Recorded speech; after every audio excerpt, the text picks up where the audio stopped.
The first rule every child of the Varen royal family learned was simple. Never trust a human. Queen Sherilyn had repeated it so many times that her youngest daughter could recite it before she could properly pronounce her own name. Why? Little Princess Nira had asked once. Because humans survive mistakes that would kill sensible people, the queen had answered. Nira had not understood. Her older brother, Prince Kale, had. At 9 years old, Kale already understood that adults did not make rules without reasons. The Varen Empire had fought humans twice in the previous century. Neither conflict had ended with a formal Varen victory. The first had cost the Empire 3 border systems. The second had ended before the shooting began, after human diplomats demonstrated exactly how quickly a supposedly minor dispute could become a war nobody could control. Humans were not the strongest species in the galaxy. That was precisely what frightened the queen. They were smaller than Varens. Their natural lifespans were shorter. Their bodies were less resistant to radiation, temperature changes, and several common diseases. Yet humans compensated. They built machines that survived where they could not. They cooperated with species they did not understand. They learned frighteningly quickly. And, most dangerously, they were willing to lose something today if it meant winning something 10 years later. Queen Sherilyn had spent 22 years ensuring that none of those qualities reached her children. Her palace was one of the safest structures in the empire. 6 security rings surrounded the royal residence. Every corridor contained sensors. Every door required biometric authorization. Guards monitored every movement. Servants were screened. Teachers were screened. Engineers were screened. Even the flowers delivered to the royal gardens were inspected for biological contaminants. No human had ever been permitted inside the children's residential wing. Until the ventilation system failed. It happened on a gray morning during the beginning of the winter cycle. A maintenance alarm sounded at 6:14. The palace's environmental system reported a pressure imbalance in the eastern residential sector. At 6:17, the children's education wing automatically sealed. At 6:21, the palace maintenance department dispatched a technician. At 6:24, the technician discovered that the problem was not mechanical. Someone had deliberately damaged a service valve. The security division immediately classified the incident as a possible assassination attempt. The children were moved into a protected classroom. Queen Sherilyn arrived 8 minutes later. "Where are my children?" "Secure, Your Majesty." "Any injuries?" "None." "Who accessed the ventilation system?" The chief security officer hesitated.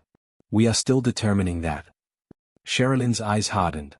"Determine it faster." Behind the armored doors, Kale was trying to keep Nira calm.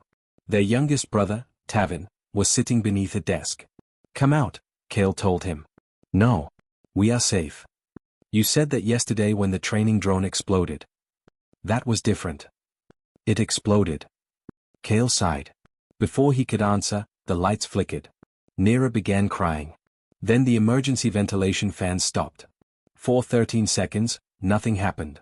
Then a maintenance hatch opened above them. A figure dropped through. The children screamed.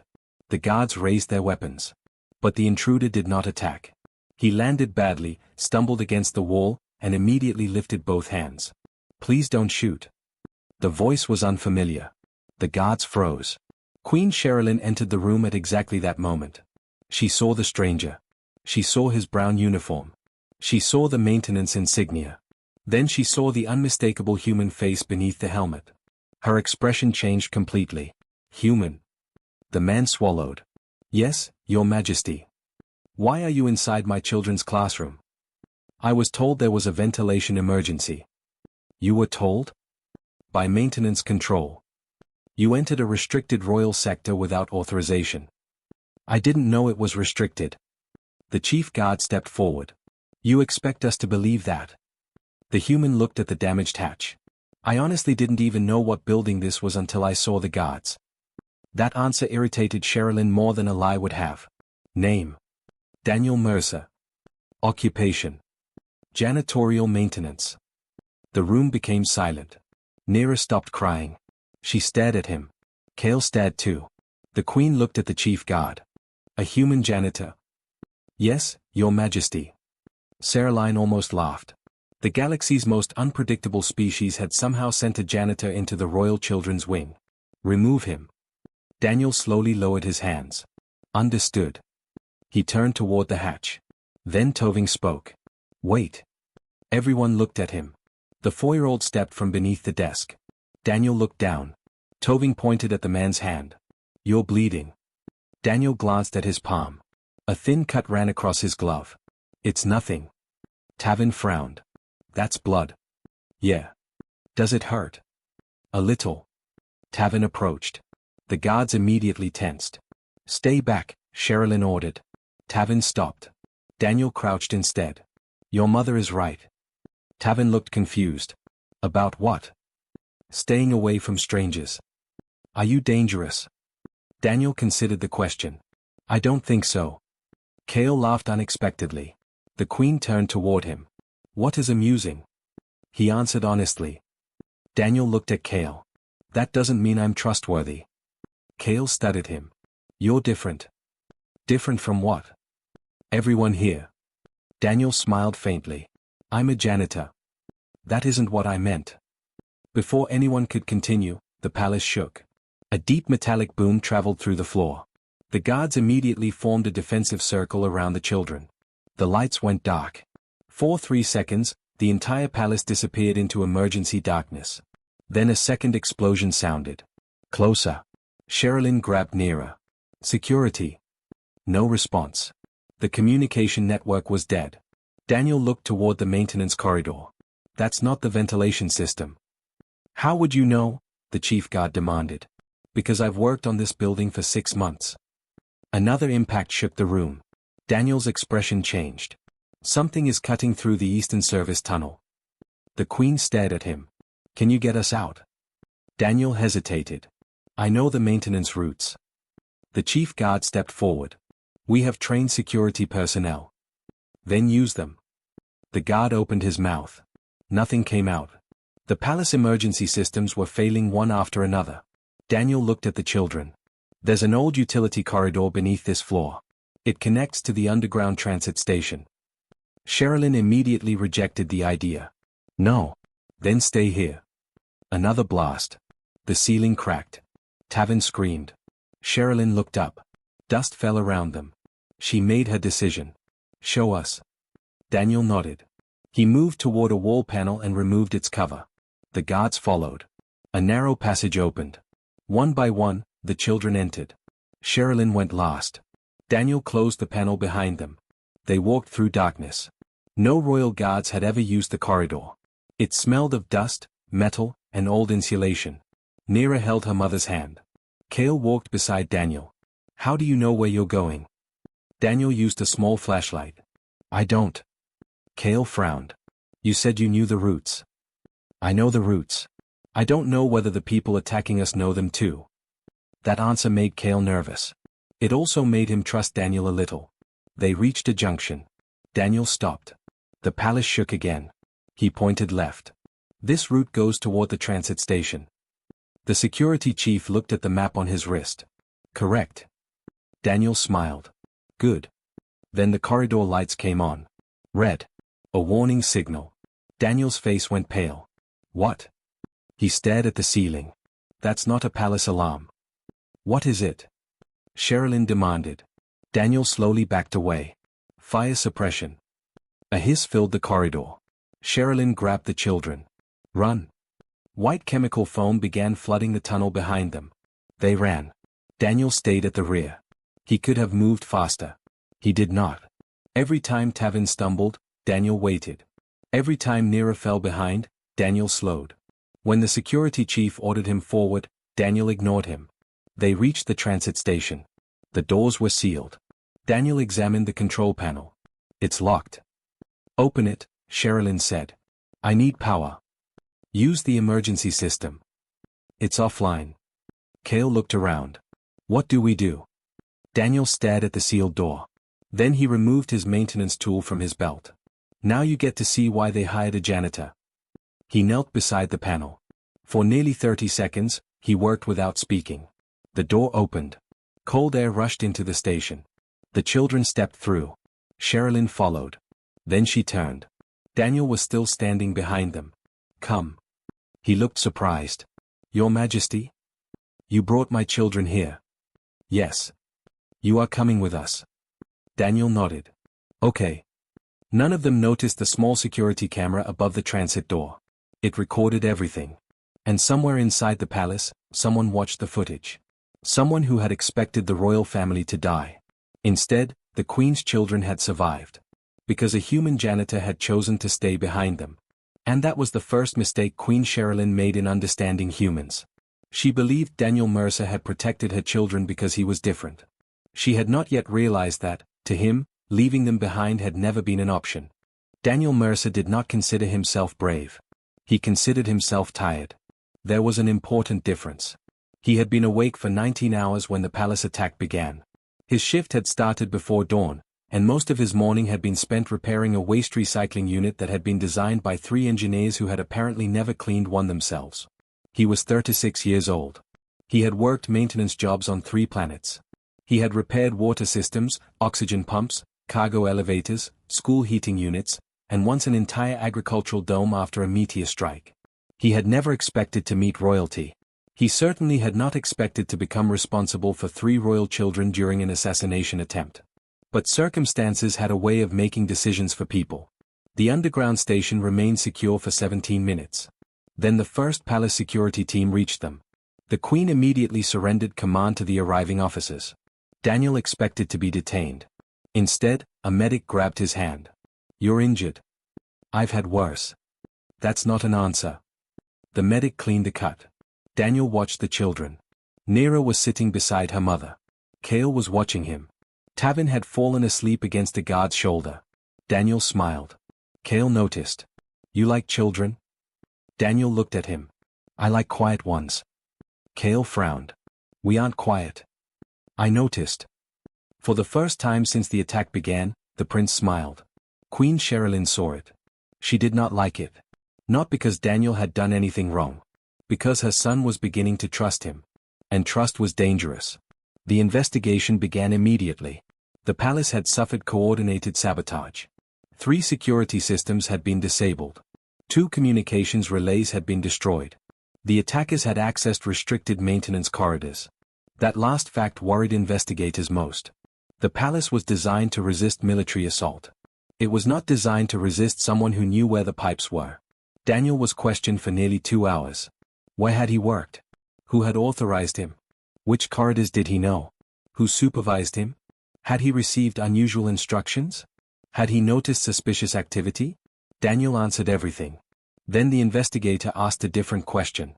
Why did you protect the children? Daniel looked confused. They were there. That isn't an explanation. It is to me. You could have escaped. So could they. You are not responsible for them. Daniel leaned back. No. The investigator waited. Daniel continued. But I was the adult standing closest to them. The investigator said nothing.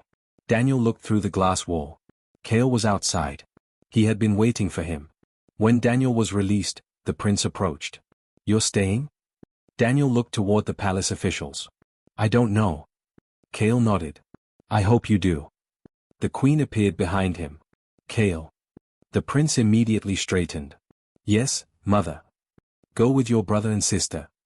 Kale obeyed. Before leaving, he looked back. Daniel gave him a small wave. That evening, Queen Sherilyn called a private council. The security failure had become a political crisis. Some councillors demanded that all humans be removed from imperial territory. Others argued that the attack had clearly been organized by an internal faction. One advisor proposed closing the palace entirely. Sherilyn listened. Then she asked the security commander. Who repaired the transit door? The commander hesitated. Mercer. The human? Yes. Was he trained in military systems? No. Then how did he bypass a royal emergency lock? He didn't bypass it. What did he do? He restored the power relay. The queen stared at him. He understood our system? He said he had worked on similar infrastructure. Where? Several civilian installations. Sherilyn looked down at the table. That was another thing she disliked about humans. They learned. Quickly. The following morning, Daniel returned to work. His supervisor nearly fainted when he saw him. You were inside the royal sector during an attack. Yes. You saved the royal family. I helped them. You're supposed to be cleaning service corridors. I did that too. The supervisor stared. You're impossible. Daniel smiled. Can I get my schedule? He expected his assignment to be changed. Instead, he was transferred permanently to the palace. Officially, it was because he knew the building's infrastructure. Unofficially, the security service wanted him where they could watch him. Daniel understood. He didn't complain. His new position placed him near the royal residential wing. That was how he met Nera again. She was sitting on the floor outside the children's study room. She looked at him. You came back. Daniel stopped. Yes. Why? It's my job. She considered this. Cleaning? Maintenance. What does that mean? It means I fix things before they become problems. Nera looked at the damaged wall. Can you fix that? Daniel looked at the wall. Eventually. Can you fix my brother? Daniel glanced toward Kale. What is wrong with him? He thinks he's grown. From inside the room came Kale's voice. I heard that. Daniel laughed. Nera smiled. The queen appeared at the far end of the corridor. She watched silently. Daniel immediately bowed.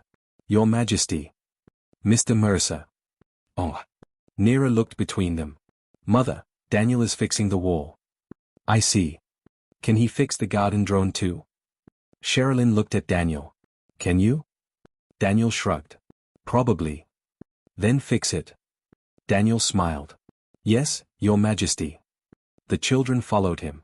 Security officers followed the children. The queen followed the officers. Within an hour, Daniel had repaired the garden drone. He also discovered that it had been incorrectly calibrated. The drone had been flying into a tree because someone had entered the wrong altitude value. Kale watched him work. You can fix everything. No. Most things. No. What can't you fix? Daniel thought. People. Kale became quiet. Why not? Because people have to decide whether they want to change. The prince remembered that. Over the next weeks, Daniel became part of the palace. Not a servant. Not a guard. Something harder to define. He fixed doors. He repaired heaters. He cleaned filtration systems. He taught the children how to identify damaged equipment. He refused to let them touch dangerous machinery. He told them stories about Earth. He explained that humans were not fearless. They were afraid of almost everything. They simply learned to work while afraid. The children loved that answer. The queen did not. One evening, Sherilyn confronted him. You are becoming too close to my children. Daniel looked up from a broken floor panel. I can keep my distance. You should. He nodded. Understood. She expected resistance. There was none. That somehow made her angrier. You don't seem offended. No. Why? Because they're your children. And? And you decide who they trust. Daniel returned to his work. Sherilyn watched him. Do you believe humans should be trusted? Daniel paused. No. The queen raised an eyebrow. You don't? Not automatically. That answer surprised her. Daniel continued. Trust isn't something humans deserve because they're human. It's something individuals earn. Sherilyn studied him. Then why do my children trust you? Daniel smiled faintly. Ask them. She did.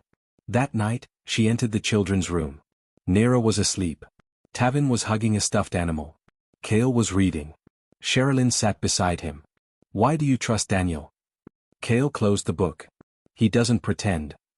What do you mean? When he's afraid, he says he's afraid. Sherilyn said nothing. Kale continued. When something is broken, he doesn't blame someone. He fixes it. The queen looked toward the sleeping children. And if he ever betrayed you? Kale thought carefully. Then he would be the one who betrayed us. Sherilyn understood. Her son was no longer repeating her lesson. He had replaced it with his own. And she was beginning to fear that Daniel Mercer was teaching her children something she had spent their entire lives trying to prevent. Not that humans were trustworthy. But that trust had to be earned one choice at a time. The second attack did not begin with an explosion. It began with a light turning off. Daniel noticed it because he was cleaning the eastern corridor at 2:13. The light above him flickered once. Then remained dark. He looked up. That's strange. He checked the maintenance panel. The circuit was functioning. He moved to the next light. It was dark too. Daniel stopped. 2 lights could fail. 3 could fail. But all 6 on the same circuit? That meant someone had deliberately isolated the section. He called security. No response. He tried maintenance control. Nothing. Then he heard footsteps. Daniel turned. A palace guard appeared at the end of the corridor. "Mr. Mercer?" Daniel relaxed. "Yes?" The guard raised his weapon. Daniel immediately dropped the cleaning tool. The guard fired. The shot struck the wall beside Daniel's head. Daniel ran. He did not run toward the royal wing. He ran away from it. He knew exactly what the attackers wanted. If they were trying to eliminate the royal family, the palace security teams would naturally move toward the children. That made the guards predictable. Daniel reached a service intersection and pulled an emergency lever. The corridor doors slammed shut. The armed guard was trapped behind them. Daniel breathed heavily. Then he heard another voice. "Daniel?" "Cale." Daniel's stomach dropped. The children were nearby. He ran. He found them in the botanical chamber. Nera was crying. Tavin was holding a broken toy. 2 guards were unconscious. Cale stood in front of his siblings with a ceremonial sword in his hand. Daniel stopped. "Put that down." Cale shook his head. "No. You'll hurt yourself." "They're coming." "I know." "Then help us." Daniel looked at the security cameras. They were offline. He checked the exits. 2 were blocked. 1 remained. The maintenance shaft. Cale nodded. Daniel looked at the children. "Stay behind me." The Queen was not there. She had been attending a diplomatic briefing in another sector. Daniel realized the attackers had deliberately separated her from the children. This was not a random assassination. It was planned. They moved into the shaft. Daniel closed the access hatch. The children crouched behind equipment. Footsteps entered the botanical chamber. Someone shouted. "Find them." Daniel whispered. "Don't move." Nera pressed herself against the wall. Tavin covered his mouth. Cale stared at Daniel. "You're scared?" "Yes." "Good." Daniel almost smiled. "Why?" "Because you told us people who aren't afraid make mistakes." Daniel nodded. "Your brother remembers too much." They waited. 10 minutes. Then 20. Finally, the footsteps disappeared. Daniel opened the hatch. They moved through the shaft. At the end, Daniel found something disturbing. The maintenance door had already been opened from the other side. Someone knew the route. He looked at Cale. "Did anyone ever teach you this passage?" "No." "Did anyone show you the maintenance maps?" "No." Daniel's expression hardened. Someone inside the palace had access to restricted infrastructure. He led the children to an old storage room. There was a communication terminal. It was disconnected. Daniel opened the panel. The wiring had been cut. He repaired it. The terminal came alive. A message appeared. "Security network compromised." Daniel stared at it. Then another message appeared. "Royal children, location unknown." He looked at the children. "Your mother is looking for you." Cale swallowed. "Can you contact her?" "Maybe." Daniel worked. After several attempts, a narrowband signal connected. Queen Ceraline's voice came through. "Daniel?" "Yes." "Where are my children?" "With me." Silence. Then the Queen exhaled. "Are they injured?" "No." "I am coming." "No." Cheraline's voice became sharp. "What?" "Don't come here." "Why?" "Because they're expecting you to." The Queen understood immediately. "How many attackers?" "Unknown." "Security?" "Compromised." "I can reach the military wing." "That's where they'll expect you to go." Cheraline paused. "What do you suggest?" Daniel looked at the children. "We need to leave the palace." "That is impossible." "Then we're trapped." The Queen said nothing. Daniel continued. "There is an old waste processing tunnel beneath the palace. That tunnel was sealed 40 years ago." "Not completely." "How do you know?" "I clean it." The Queen almost laughed despite herself. "Of course he did. Get my children there." Daniel nodded. "We will." The escape took 40 minutes. They crossed 3 maintenance sectors. Twice, they heard armed personnel. Once, Daniel deliberately triggered a cleaning drone to create a false movement signal. The attackers followed it. The children remained silent. At the tunnel entrance, Daniel stopped. This is where we separate. Kale stared at him. What? Your mother will meet you at the other side. You're coming. I'll stay behind. No. Daniel crouched. Kale. You always say staying behind is stupid. I never said that. You did. Daniel smiled. Then I was wrong. Kale grabbed his sleeve. You can't leave. Daniel looked at him. The prince's eyes were wet. Daniel sighed. All right. They continued together. When they emerged, they found Queen Sherilyn waiting. She pulled all three children against her. Then she looked at Daniel. For several seconds, neither spoke. Finally, she said, You saved them again. Daniel shook his head. They saved themselves. The queen looked at her children. Then back at him. You could have escaped. Yes. You didn't. No. Why? Daniel looked uncomfortable. I told you. They were there. Yes. The queen nodded slowly. That sentence was beginning to mean something different to her. Later that night, investigators discovered that one of the senior palace security officers had been working for the attackers. He had provided access codes. He had altered surveillance. He had manipulated evacuation procedures. But he had not been acting alone. The conspiracy reached into the imperial government. Someone wanted the royal children dead. And someone wanted the queen blamed. The evidence pointed toward a political faction that opposed the royal family's peace treaty with Earth. Sherilyn finally understood the real danger. The humans were not the threat. The hatred of humans was being used as a weapon. And Daniel Mercer had become inconvenient because he was living proof that the Queen's oldest lesson could be wrong. The children had not trusted him because he was human. They trusted him because he had repeatedly chosen them when nobody was watching.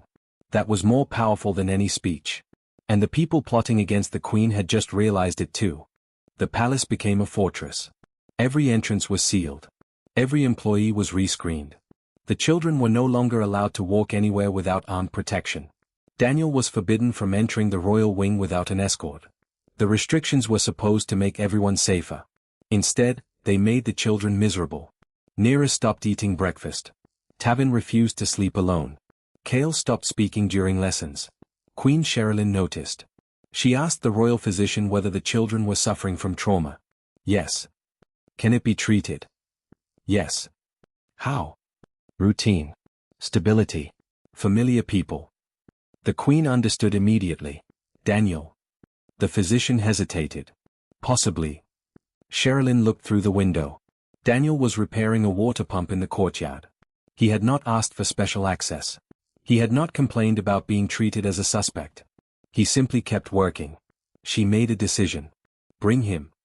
Daniel entered the room. The children immediately looked up. Nira ran to him. Security officers moved forward. The queen raised a hand. Let her. Nira hugged Daniel. He froze. Then carefully placed one hand on her shoulder. You okay? She nodded. No. Daniel smiled. Fair answer. Tavin came next. He handed Daniel his broken toy. Fix it. Daniel examined it. The motor is damaged. Can you fix it? Yes. Kale remained seated. Daniel looked at him. You okay? Kale shrugged. No. Daniel sat beside him. Neither spoke for a while. Finally, Kale said. Mother thinks humans are dangerous. Daniel nodded. She has reasons. She thinks you're dangerous. She should. Kale looked at him. Are you? Daniel considered it. Yes. The prince looked surprised. Why? Because everyone is dangerous under the right circumstances. Even you. Especially me. Then why should I trust you? Daniel looked directly at him. You shouldn't. Kale frowned. Daniel continued. Trust me because I've given you reasons to. And if I stop giving you those reasons, don't trust me anymore. The queen heard every word. It was not the answer she expected. It was also the answer she had failed to teach her children. Trust was not obedience. Trust was judgment. The following week, the investigation uncovered something worse. The attackers were planning a third attempt. This time, they intended to attack the children during a public ceremony. The queen immediately cancelled the event. But the conspirators had anticipated that. Their real target was the queen herself. The evidence was discovered by Daniel. He had been inspecting the ceremonial hall's environmental controls when he noticed an unusual pressure pattern. Someone had installed a hidden atmospheric device. It was designed to release a lethal compound after the royal family entered. Daniel alerted security. The device was removed. The engineer who had installed it confessed. He had been promised access to a senior government position. The conspiracy grew. Within days, several officials were arrested. The Queen survived. But the empire was destabilizing. Rumors spread. Some citizens claimed humans had orchestrated the attacks. Others claimed the Queen had become a human sympathizer.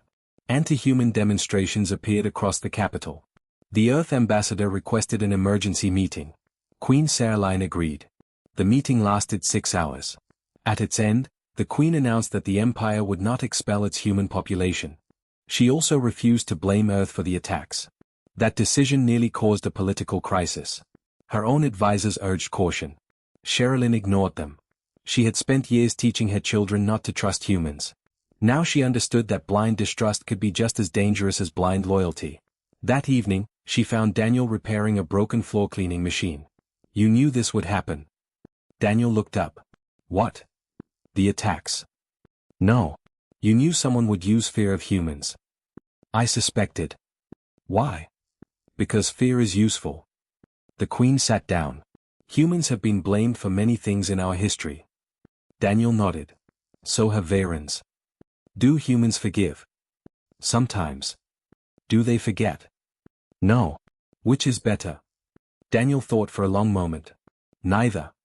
The Queen waited. "Remembering can prevent repetition," he said. "But if you remember only the pain, you can become trapped by it." Sherilyn looked at him. "You speak like a historian." "My mother was a teacher." "Was?" "She died." The Queen lowered her eyes. "I am sorry." Daniel nodded. "She taught me something useful." "What?"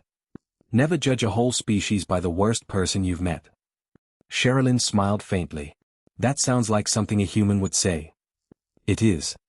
The door opened. Nira entered. "Daniel." He stood. "What happened?" "Come see." She grabbed his hand. The Queen watched them leave. For the first time, she did not feel threatened. She felt relieved. The next morning, Kale asked the Queen a question. "Can Daniel come to my graduation ceremony?" "You are 8. "I know. That is 6 years away." "I want him there." Sherilyn smiled. "We'll see." Kale looked suspicious. "That means yes." "It means we'll see." He grinned. Then he asked, "Can I have a human history book?" The Queen paused. "Why?" "Because Daniel says humans made mistakes." "They did." "I want to know what they learned." The Queen looked at her son. Perhaps that was what frightened her most. Not that her children liked humans. Not that they trusted one. But that they were beginning to ask questions she had spent her life avoiding. And perhaps, she finally realized, that was not weakness. It was how civilizations survived. The final attack came 6 months later. It began at 1842. A power failure swept through the capital. At first, nobody panicked. The city had emergency generators. The palace had independent reactors. But the emergency reactors failed too. Then the communications network disappeared. Then the orbital security grid went offline. Queen Sherilyn knew immediately. This is coordinated. The palace alarms sounded. Guards rushed toward the royal residence. Daniel was in the lower mechanical level. He heard the alarms and stopped working. A technician beside him looked frightened. "What do we do?" Daniel closed his toolbox. "Find the children." The technician stared. "Security will handle it." Daniel shook his head. "Not tonight." He ran. The palace corridors were already filling with smoke. Someone had started fires in 3 separate sectors. Daniel moved through the maintenance network. He reached the children's wing. The guards were gone. The doors were open. His heart dropped. He entered. Empty. Then he heard Tavin crying. Daniel followed the sound. The children were inside a storage room. Kale was holding the door shut. Nira was beside him. Tavin was crying. Daniel opened the door. "Come on." Kale stared. "Where's Mother?" "I don't know." "Is she safe?" "I don't know." Kale swallowed. "Then we find her." Daniel nodded. "Exactly." They moved. Outside, the palace was chaos. Smoke filled the upper corridors. Emergency lights flashed. Security personnel were fighting attackers. Daniel took the children through maintenance routes. Halfway to the central command area, they encountered Queen Sherilyn. She was accompanied by 2 guards. The reunion lasted only seconds. Then an explosion shook the building. 1 guard fell. Sherilyn grabbed Nira. "Move!" They entered the old transit tunnel. Daniel led them. The tunnel began collapsing behind them. Concrete fell. Dust filled the air. They ran. Then Tavin screamed. He had fallen. Daniel turned. A slab had trapped the child's leg. Sherilyn tried to lift it. She couldn't. The guards were injured. Kale shouted for help. Daniel dropped his bag. "Move back." He placed his hands beneath the slab. Sherilyn stared. "Daniel, don't." He pushed. The concrete moved slightly. Again. His muscles shook. The slab shifted enough for Kale to pull Tavin free. Daniel collapsed against the wall. Tavin crawled toward him. "Are you hurt?" Daniel breathed heavily. "No. You're lying." Daniel smiled. "Maybe." The tunnel continued collapsing. They had minutes. Daniel looked toward the emergency map. "There is another route." "Where?" "Old waste processing station." Sherilyn looked at him. "Is it safe?" "No. That is not reassuring." "It is the only route." They continued. At the station, they found a military evacuation craft. It had no pilot. Daniel inspected the controls. "I can start it." Sherilyn looked at him. "You're a janitor." "I know." "You can fly military craft." "No." "Then how?" "I can start it." The Queen almost laughed. "Do it." The engine activated. They escaped the palace seconds before the central tower collapsed. From orbit, they watched the royal residence burn. Sherilyn said nothing. Her children sat beside Daniel. Nira held his hand. Tavin leaned against his shoulder. Kale stared through the window. "Will we rebuild?" The Queen answered. "Yes." Daniel looked at the burning palace. "Of course you will." Kale turned. "How do you know?" "Because rebuilding is what people do after losing things." The prince remembered that too. The attack ended that night. The conspirators were captured. Their leader was a former imperial minister who had believed peace with Earth would destroy Varen identity. He had used anti-human sentiment to recruit supporters. His plan had been simple. Kill the royal family.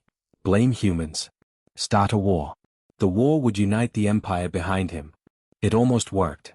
The evidence proved otherwise. Queen Sherilyn addressed the empire 3 days later. She stood before the surviving council. Beside her stood her children. And beside them stood Daniel Mercer. The Queen spoke clearly. "For generations, we taught our children that humans could not be trusted." She paused. That lesson was born from fear. The chamber became silent. Fear can protect us from danger. But fear can also be manipulated by those who desire power. She looked at Daniel. "This human protected my children 3 times. Daniel looked uncomfortable. "He repaired our systems when they failed. He warned us when danger approached. He stayed when escape would have been easier." Sherilyn looked back at the council. "I will not teach my children that humans are harmless." Daniel raised an eyebrow. The Queen continued. "I will teach them something more difficult." She took her children's hands. "Judge individuals by their actions." The chamber remained silent. Then Kale stepped forward. "Mother?" "Yes?" "Can Daniel come home with us?" A few counselors laughed. The Queen looked at Daniel. He shrugged. "If I'm invited." Sherilyn smiled. "You are." And that was how the human janitor became part of the royal household. Not because he was human. Not because he was special. But because, when the palace burned, he stayed. 5 years passed. The palace was rebuilt. The political system changed. The royal family survived. And Daniel Mercer became an unusual fixture of Varen public life. He still refused ceremonial titles. He still wore practical work clothes. He still repaired things himself whenever possible. The children grew older. Kale became a serious student of engineering. Nira became fascinated by medicine. Tavin became obsessed with machinery.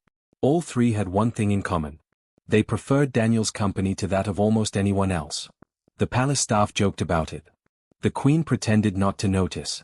One morning, a diplomat asked, "Why does the royal family spend so much time with a maintenance worker?" Sherilyn answered, "Because he listens." That was the truth. Daniel listened when the children complained. He listened when they were afraid. He listened when they were angry. He never told them what they felt was wrong. He asked why. Sometimes that was enough. Cale eventually asked Daniel to teach him mechanical engineering. Daniel refused. "You need a proper instructor." "I have one." "You have 3. "I don't like them." "They're qualified." "So are you." Daniel sighed. "I repair machines. I don't teach royal princes." Cale smiled. "You teach me every day." Daniel had no answer. The years changed him too. He became more confident around the Varens. He learned their language properly. He attended family meals. He celebrated their holidays. He even learned to tolerate palace formalities. But he never stopped being Daniel. One evening, Queen Sherilyn found him repairing a broken heater. "You're still doing that?" "Yes." "You could hire someone." "I know. Why don't you?"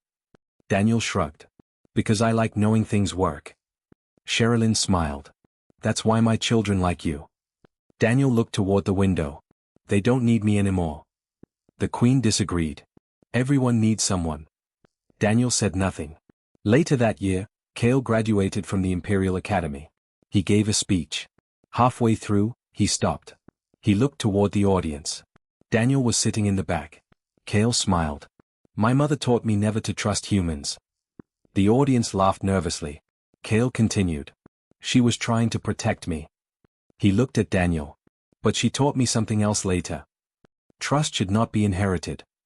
It should be earned." The audience became silent. "And the person who taught me that was the least important person in the palace." Daniel lowered his head. Cale smiled. "The janitor." The room erupted in applause. Daniel looked horrified. Nira laughed. Tavin nearly fell from his seat. The Queen smiled. After the ceremony, Daniel confronted Cale. "You embarrassed me. I honored you. You called me the least important person in the palace." "You were." Daniel raised an eyebrow. "Was?" Cale smiled. "Now you're family." Daniel became quiet. He looked away. "That's dangerous." Cale laughed. "You always say that." "Because it is." The following year, the royal family visited Earth. It was the first official Varen royal visit in history. The children saw human cities. They visited hospitals. They toured universities. They watched spacecraft launch. They also saw poverty, pollution, overcrowding, and political arguments. Nira asked Daniel, "Is this your home?" "Yes." "Do you love it?" Daniel thought. "Yes. Even with all the problems. Especially because of them." Nira understood. She realized that loving something did not require pretending it was perfect. That lesson became important later. When the Varen Empire faced an economic crisis, many citizens blamed humans. Old political movements returned. Anti-human protests appeared. Some demanded that Earth citizens be expelled. The Queen refused. Cale, now an engineer, proposed a joint infrastructure program. Nira proposed medical cooperation. Tavin proposed energy partnerships. Their ideas were based partly on what Daniel had taught them. Fix what is broken. Don't waste time blaming the broken thing. Find out why it failed. Then repair it. The program succeeded. Human engineers and Varen engineers began working together. The old distrust did not disappear. It simply became less powerful. And Daniel remained in the middle of it all. He never became a general. Never became an ambassador. Never became a politician. He stayed a maintenance worker. Years later, a journalist asked him why. Daniel answered, "Because someone has to keep the lights on." The quote became famous. The Queen hated it. Cale loved it. Nira printed it on her office wall. Tavin used it as the motto for his engineering company. And the galaxy slowly learned the story of the human janitor who had changed a royal family without ever asking for power. But there was one final lesson. It came when Daniel became old. His hands were no longer steady. His knees hurt. His eyesight weakened. He retired quietly. The palace gave him a ceremony. Daniel hated every second. The Queen presented him with the highest civilian honor in the empire. He tried to refuse. She refused to let him. When the medal was placed around his neck, Tavin cried. Nira hugged him. Kale stood silently. Daniel looked at them. You turned out all right. Kale laughed. Because of you. No. Daniel shook his head. Because you chose to. The Queen watched. She remembered the first day she had seen him. A human janitor standing in a damaged classroom. A stranger. A potential threat. A man her children should never trust. She had been wrong. Not because humans were better than Varens. Not because humans were naturally good. She had been wrong because she had confused a species with an individual. Daniel had never asked her to trust humanity. He had simply shown her what one human could choose to become. Daniel Mercer died quietly at the age of 78. There was no assassination. No battlefield. No heroic explosion. No final mission. He died in his sleep. That was exactly how he wanted it. The news spread across the Varen Empire within hours. The royal palace lowered its flags. Schools closed for one day. Engineers across the capital wore his old maintenance badge. Human communities held memorials. Varen citizens who had never met him told stories about him. But the most important memorial was not a statue. It was a classroom. Years earlier, Kale had established the Mercer Institute for Cooperative Engineering. Nira created a medical research program under the same name. Tavin established an interspecies technical academy. The Queen herself founded a scholarship for children from human and Varen families. The scholarship had one requirement. Students had to work together on something that benefited both communities. No speeches. No ideology. Just practical cooperation. The Queen visited the academy on the anniversary of Daniel's death. She was old now. Her children were adults. Kale had become Minister of Infrastructure. Nira was a leading physician. Tavin was an engineer whose designs powered colonies across 3 systems. They stood beside her. The Queen looked at the students. Do you know why this academy exists? A young Varen raised a hand. Because humans and Varens need to cooperate. That's part of it. Another student answered. Because Daniel Mercer proved humans could be trusted. The Queen smiled. No. The students looked surprised. She continued. Daniel Mercer did not prove that humans could be trusted. She looked toward the memorial plaque. He proved something more important. The room became silent. Trust is not a property of a species. It belongs to individuals. Every day, each of us chooses whether to deserve it. She turned toward the window. Outside, human and Varen students were repairing a damaged solar array together. One student held the panel. Another adjusted the wiring. Neither cared which species the other belonged to. They simply wanted the system to work. The Queen smiled. That is Daniel's real legacy. Years earlier, when Nira had been a frightened child hiding inside a palace tunnel, Daniel had told her something simple. People were dangerous. People were also capable of extraordinary kindness. Both things could be true. That lesson stayed with her. It stayed with all of them. The old saying that humans were dangerous never disappeared completely. But it changed. Children no longer heard. Never trust humans. They heard. Do not trust blindly. Do not hate blindly. Watch what people do. Remember what they choose. And choose carefully yourself. The final chapter of Daniel's story was written by someone nobody expected. It was written by Tavin. He had inherited Daniel's old maintenance toolbox. Inside it were simple tools. Worn handles. Scratched metal. Nothing valuable. Except for a small handwritten note taped beneath the lid. Tavin found it years after Daniel's death. The note contained only 6 words. Fix what you can. Help when you can. Tavin added 4 more. Leave things better than you found them. The 12 words became the official motto of the academy. Eventually, the phrase spread beyond Varen space. Human colonies adopted it. Other civilizations adopted it. The phrase appeared on engineering stations, medical centers, spacecraft workshops, and schools. Not because Daniel had been powerful. He had not. Not because he had been famous. He had not. Not because he had saved the galaxy. He had never claimed to.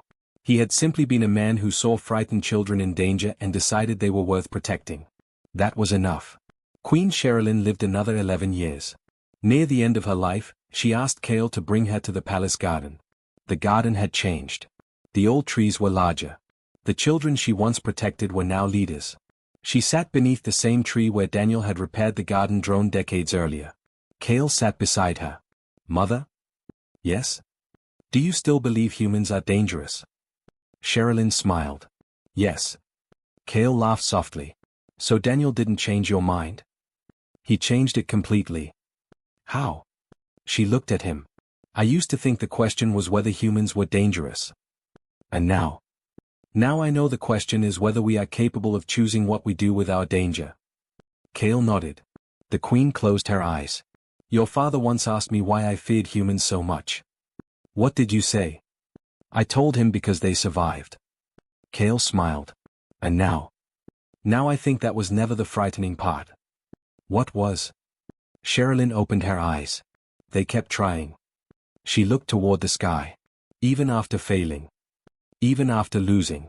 Even after making terrible mistakes. Humans kept rebuilding. So did Varens. And perhaps that was why the two species eventually became partners. Not because they were alike. They weren't. Humans remained impatient. Varens remained cautious. Humans argued. Varens debated. Humans improvised. Varens planned.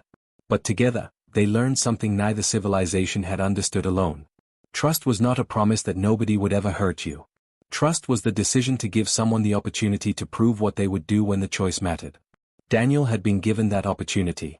Again and again. And every time, he chose the same thing. He helped. He stayed. He repaired. He protected. He never demanded to be trusted. He simply behaved in a way that made trust possible. That was why the Queen's children had loved him. Not because he was human. Not because he was a hero. But because when they were frightened, he made them feel safe. When something broke, he fixed it. When they asked difficult questions, he told them the truth. And when everyone else told them what to believe, he taught them how to decide. Years later, children in the Empire still heard the old story. They heard about the Queen who warned her children never to trust humans. They heard about the palace attack. They heard about the human janitor who walked through fire with 3 royal children. They heard about the rebuilt palace. They heard about the academy. But when they reached the end, teachers always asked the same question. Why did the royal children trust Daniel? The answers changed from student to student. Because he protected them. Because he was honest. Because he never abandoned them. Because he listened. Because he fixed things. All were correct. But the oldest teachers always gave the same final answer. They trusted him because, every time he had a choice, his actions gave them another reason to. And that was the lesson Queen Sherilyn finally passed down. Never trust someone because of the species they belong to.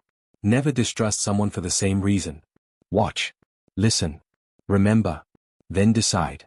Because the galaxy was full of beings who claimed they deserved trust. Daniel Mercer never claimed anything. He simply earned it. One small choice at a time. And somehow, the favorite person of 3 royal children had never been a prince, a general, a diplomat, or an emperor. He had been the human janitor. The man who kept the lights on. The man who fixed what was broken. The man who stayed when everyone else ran. And long after his name had become history, the lights he helped keep burning illuminated a galaxy that had finally learned the lesson he had understood all along. Humanity was never defined by what humans were. It was defined by what they chose to become.